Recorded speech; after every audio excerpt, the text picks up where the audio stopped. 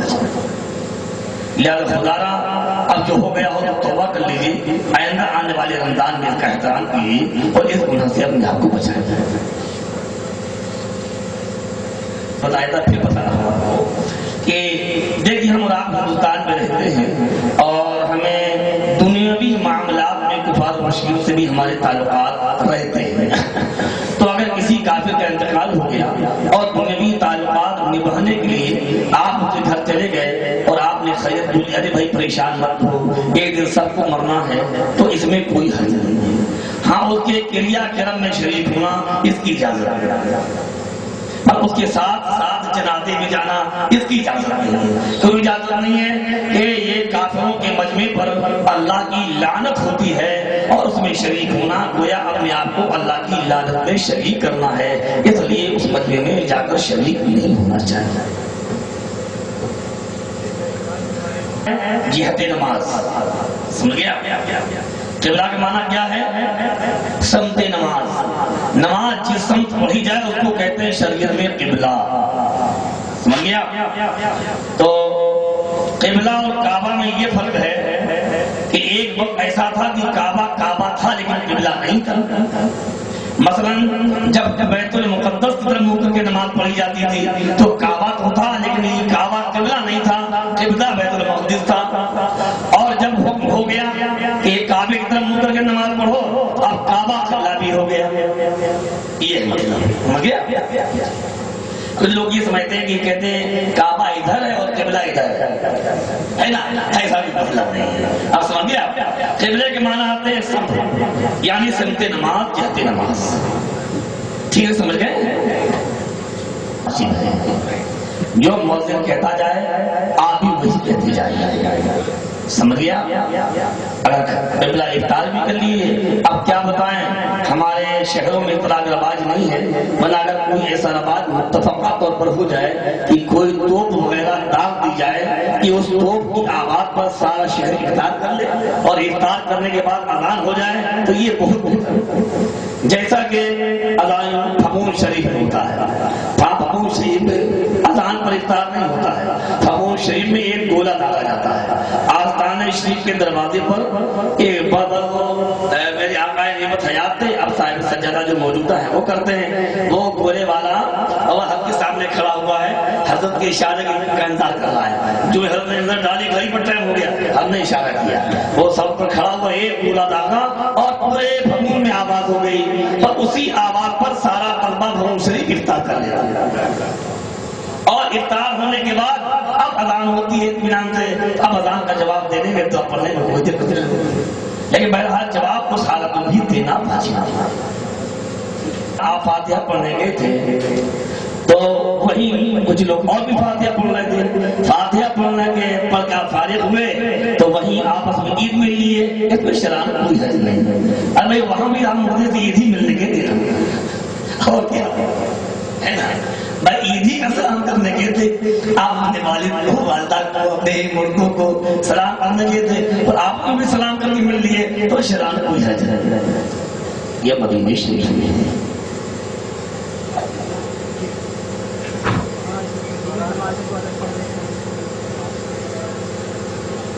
اچھا، مسئلہ یہ پوچھا گیا کہ آپ دوسری نمازیں تو آپ پڑھ لیتے الگ الگ، جمعے کے دن آپ کیا کریں؟ مکہ شریف یا مدینہ شریف جمعے کا دن ہے تو اب وہاں پر آپ کیا کریں؟ ہماری جماعت کی ایک بہت بڑی شخصیت گزری ہے، سیدی سرکار حضرت مجاہد ملک رضی اللہ عنہ، وہ تشریف لے گئے حج کے لیے، اور آپ کے مریدین کا ایک قافلہ آپ کے ساتھ تھا، اور بہت جری عالم حکیم تھے، حق بولنے میں کبھی کسی سے ڈرے نہیں، زندگی میں 46 مرتبہ جیل گئے، 46 مرتبہ، اور آپ الہ آباد میں تشریف فرماتے ہیں، اندرا گاندھی ملاقات کے لیے آئی، آپ ایک لگائے یوں بیٹھے تھے تو یوں نہیں، الحمدللہ اس طرح سے کیا، اور بہت آپ یقین کی اکابر کے درمیان میرے دل میں ان کی بہت عظمت ہے، ساری زندگی رسول اللہ کے دین میں وقف، ساری زندگی، پوری زندگی، یہ سمجھ لیجیے کہ ایک مناظرے میں، دو بندیوں کے مناظرے میں جا رہے تھے، کتابیں سب تیار کی گئیں اور سب کتابیں رشے بلاد دی گئی، چل پڑے، خبر آ گئی بیوی کے انتقال، میں آپ سے کہتا ہوں کون ہوگا میرے بھائی تو، اور اس مناظرے کے صدر بھی آپ ہی، اب پریشان کیا کروں، کہا کہ اگر میں مناظرے میں نہیں جاتا ہوں تو بندی مذاق اڑائیں گے کہ دیکھو سنی مناظر بھاگے، تو آپ نے فرمایا کہ بیوی کو غسل کر کے نماز جنازہ پڑھ کے دفن کر دیا جائے، مناظرے سے واپس آنے کے بعد قبر پہ فاتحہ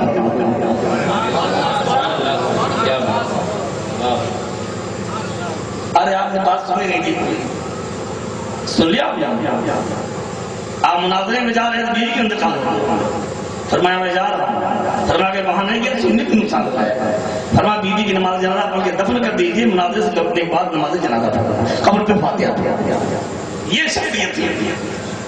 تو آپ گئے اپنے مریدین کے ساتھ وہاں تھے، تو مفتی شہر الہ آباد قاری محمود حسین صاحب وہ میرے استاد بھی ہیں، میں 5-6 سال ان کے دور افتاح میں فتوے لکھتا رہا، اگر 5-6 سال تک ان کے سارے فتوے میں ہی لکھتا تھا، الحمدللہ مجھے بہت چاہتے تھے، وہ بھی بہت متقی پرہیزگار انسان ہے، وہ بھی ساتھ میں تھے، تو ان کی نماز جمعہ ختم ہوئی اور حضرت نے اپنے 15 جتنے مریدین سب کو بٹھایا اور کھڑے ہو کر دونوں خطبے پڑھے، اور دونوں خطبے پڑھنے کے بعد اپنے مریدین کو جمعے کی نماز علیحدہ پڑھایا، اور یہ لیکن یہ ہر ایک کے بس کی بات نہیں ہے، اگر ایسا نہ ہو سکے تو حکم یہ ہے کہ جمعے کے دن آپ اپنی ظہر کی نماز ادا کر لیں، یہی آپ کے لیے کافی ہے، ٹھیک ہے؟ اور بتائیے کیا سوال تھا، پیچھے سے صاحب بولے تھے، حافظ بھی ہوتے ہیں، عالم بھی ہوتے ہیں، مفتی بھی ہوتے ہیں،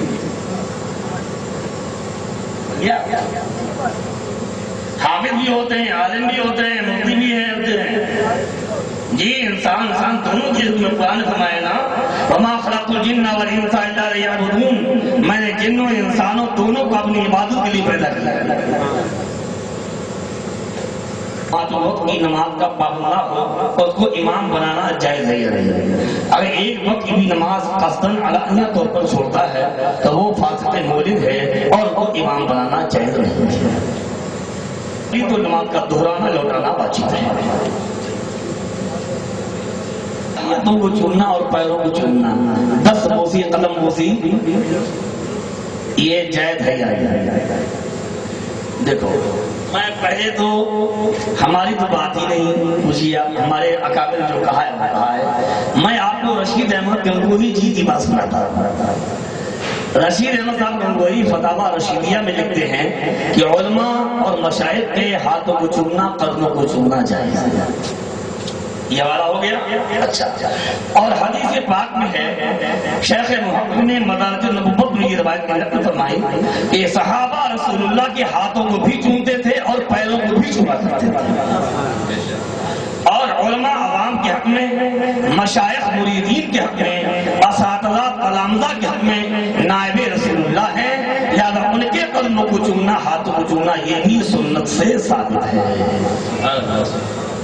ہو جائے 10 بے نمازی اکٹھا ہو گئے تو سارے فاسق ہیں، اپنی علیحدہ نماز، مثلا 10 داڑھی بنانے والے اکٹھا ہو گئے اور ایک داڑھی والا نہیں ہے تو شریعت حکم یہ سب اپنی علیحدہ نماز، عید کو یعنی عورتوں کو عید کی نماز جماعت کے ساتھ پڑھنا چاہیے نہیں، نہ عورتوں کے لیے عید کا حکم ہے، نہ ہی بقرعید کا، نہ ہی جمعے کا، اور جماعت ان کے لیے منسوخ ہے، لہذا عورتوں کو عید اور بقرعید کی نماز کا حکم نہیں ہے، نہ جمعے کا، لہذا جو 5 وقتہ نماز ہے بس یہی عورتوں کو اپنی طرح پڑھنا چاہیے بس۔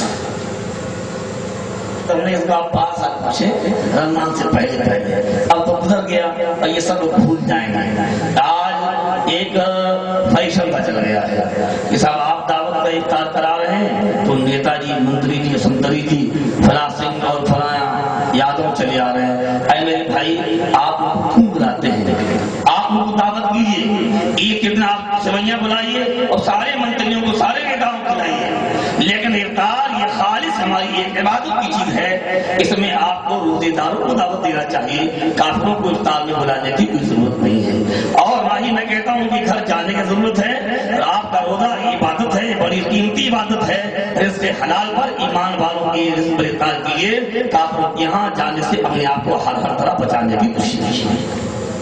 پڑھ رہا تھا، امام کے پیچھے کھڑا ہوا تھا اور اچانک وہ بے وضو ہو گیا، اس کا وضو ٹوٹ گیا. تو وہ کیا کرے؟ اس کے لیے حکم یہ ہے کہ ایک ہاتھ میں ناک بند کر کے اور وہ پیچھے سے نکل آئے، اپنی جگہ پیچھے والے کو اپنی جگہ کھڑا کر دے، اس کو اسی جگہ جو باہر نکل آئے اور نکل آنے کے بعد میں وضو بنا لے اور وضو بنا کے بعد پھر امام کے ساتھ وہ شریک ہو جائے.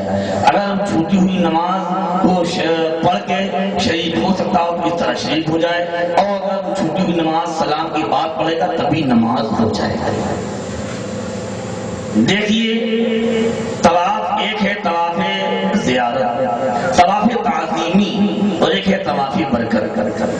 طواف تعظیمی تعظیم کی بنیاد پر تعظیم کے لیے طواف کرنا، یہ طواف کعبہ معظمہ کے ساتھ خاص ہے، کعبے کے علاوہ اور کسی کا طواف تعظیمی جائز نہیں ہے. رہے طواف برکت تو عوام کو یہ بھی مزارات کا کرنے کی اجازت نہیں ہے. آپ کچھ نیت کریں گے، عوام اس کو کچھ سمجھے گی، لہذا مزارات وغیرہ کا طواف نہیں کرنا چاہیے. وہ جانور پھر رہا ہو، کسی کی ملکیت ہے، چاہے وہ گائے ہو چاہے بھینس ہو یا کوئی بھی ہو، کسی کا بھی جانور اس کی اجازت بغیر کاٹ کر کھانا یہ حرام اجازت صاحب ہیں اور وہ پانچوں کو نماز پڑھاتے ہیں، ذرا سا ٹھیکہ رکھا ہے داڑھی کا، ان کے پیچھے نماز ہوئی یا نہیں. ہرگز ان کو امام نہیں بنایا جا سکتا. نماز پڑھیں گے تو نماز مکروہ تحریر ہوگی، نماز کا لوٹانا دہرانا واجب ہوگا. جب تک وہ توبہ کر کے داڑھی پوری نہ کر لیں ان کو امام نہ بنایا جائے. یہ عربی کے لفظ ہے اور پیغمبر کی اردو پیغمبر کا صحیح لفظ کیا ہے؟ پیغامبر، اللہ کا پیغام لانے والا. اور نبی بھی کہتے ہیں کہ جس کو اللہ نے کیا ہے اپنے بندوں کی ہدایت کے لیے بھیجا ہے نا، اپنی شریعت اس کو نبی کہتے ہیں.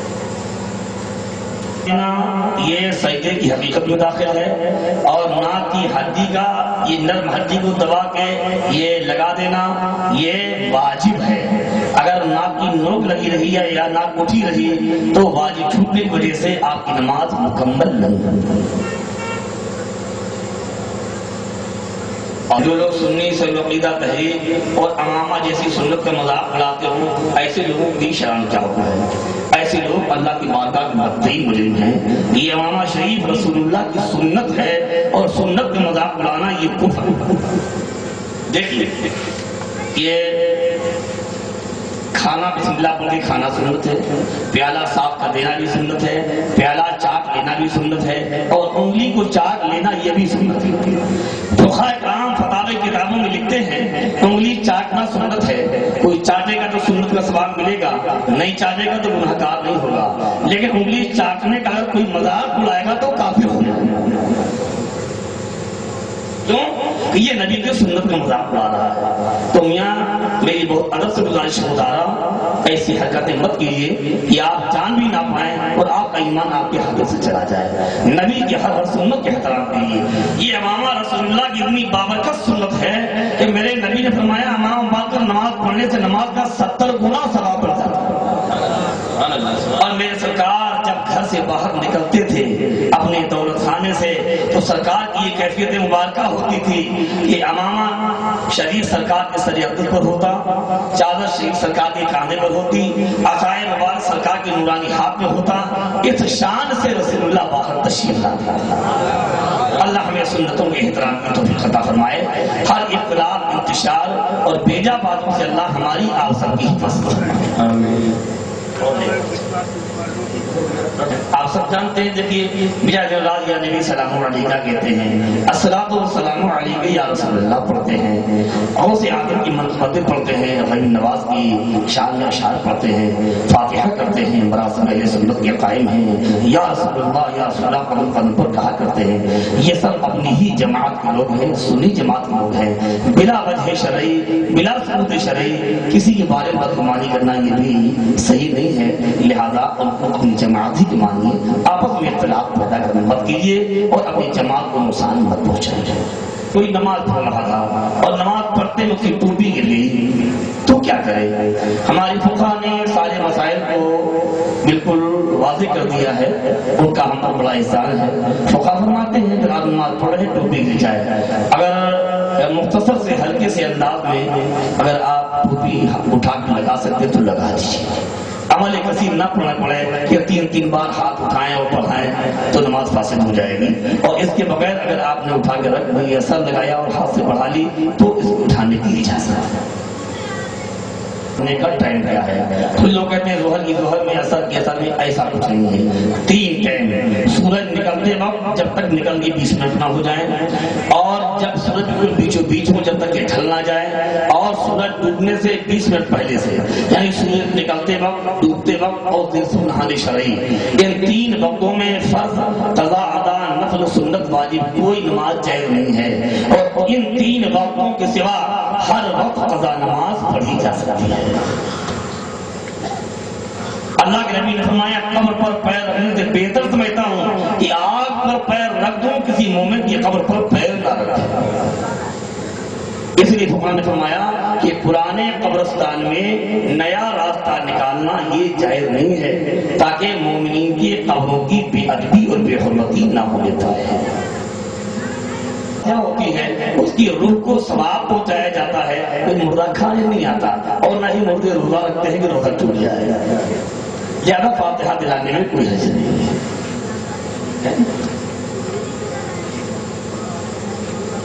جائز نہیں ہے، اس سے گوشت میں اور بھی مزہ آئے گا۔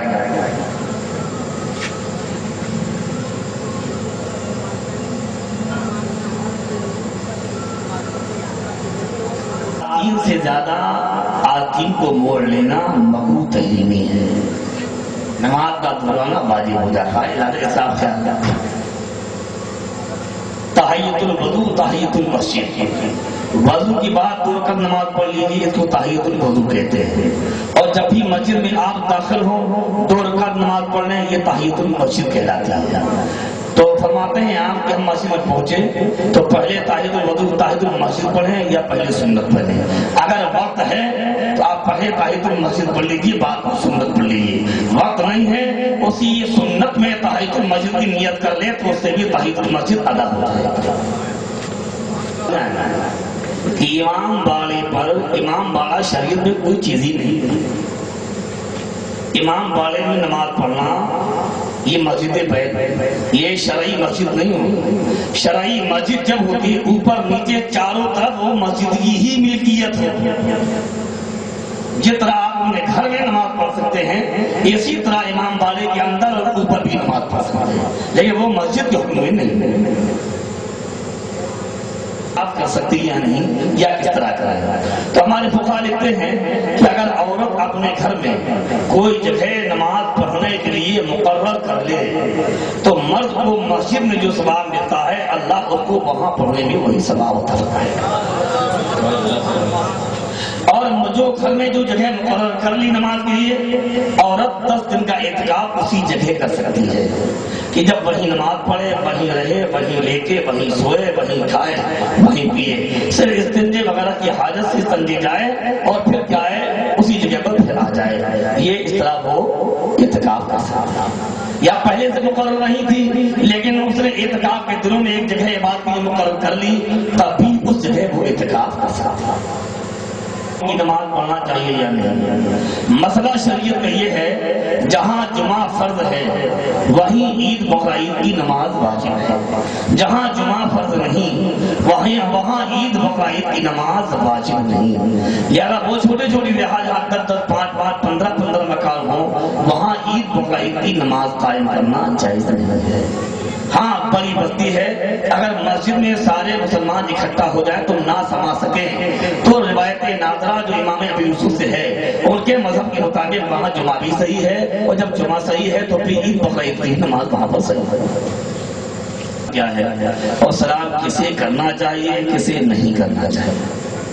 سلام کا سنت طریقہ یہ ہے کہ السلام علیکم کہنا چاہیے۔ سلام علیکم کہتے السلام علیکم، عجیب عجیب باتیں ہیں، کیا طریقہ؟ السلام علیکم، اور بہتر کیا ہے؟ السلام علیکم ورحمۃ اللہ وبرکاتہ، یہ مکمل کر لیں تو اور زیادہ بہتر ہے۔ اور اگر آپ نے ایسا کیا کہ جا رہے ہیں منظر آیا کر دیا، اشارے سے سلام کر لیا اور زبان سے نہ کہا تو سلام کی سنت ادا نہیں ہوگی۔ ہاں اگر آپ نے زبان سے السلام علیکم کہا اور ساتھ ساتھ ہاتھ سے اشارہ بھی کر دیا تو پھر کوئی حرج نہیں ہے۔ سلام نہ چھوٹے بڑے کی قید ہے اور نہ کسی مالدار غریب کی قید ہے۔ حدیث پاک میں جو رسول اللہ گزرتے تھے تو چھوٹوں کو بڑوں کو سب کو سلام کر دیا کرتے تھے، اور بہتر یہ ہے کہ چھوٹوں کو اپنے بڑوں سے سلام کرنے میں پہل کرنا چاہیے، اور سلام صرف اسی کو کرنا چاہیے جو کھڑے ہو کر رسول اللہ پر سلام پڑھنے کا کام ہے نا، اور جو نبی پر کھڑے ہو کر سلام پڑھنے کو ناجائز کہے نہ پڑھتا ہو اس کو کبھی سلام نہیں کرنا چاہیے۔ سلام کا جواب دینا واجب ہے، سلام کرنے والے کو 90 نیکیاں ملتی ہیں، تو جب نبی کی امتی کو سلام کرو 90 نیکیاں ملتی ہیں تو رسول اللہ کو سلام کرنے میں کتنی نیکیاں ملتی ہیں؟ تو سلام کرنا یہ سنت ہے، سلام کا جواب دینا واجب ہے، لیکن مومن کے سلام کا ہی جواب واجب ہے، کافر یا کسی بے دین کے سلام کا جواب واجب نہیں ہے۔ کوئی بد مذہب بے دین بدعقیدہ سلام کرے یا کوئی کھلا کافر سلام کرے تو اس کے سلام کے جواب میں حداک اللہ کہہ دینا چاہیے۔